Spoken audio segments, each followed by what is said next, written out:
I-try nga po natin kung pwede yung ganitong luto sa isdang tamban, fried boneless tamban. Naglagay lang ako ng 2 kutsara ng cornstarch.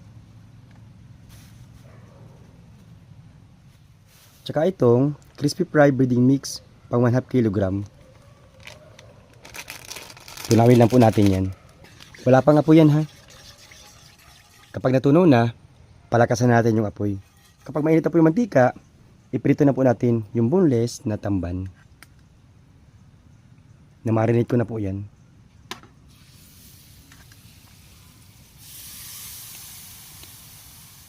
Haluin lang natin ng dandahan.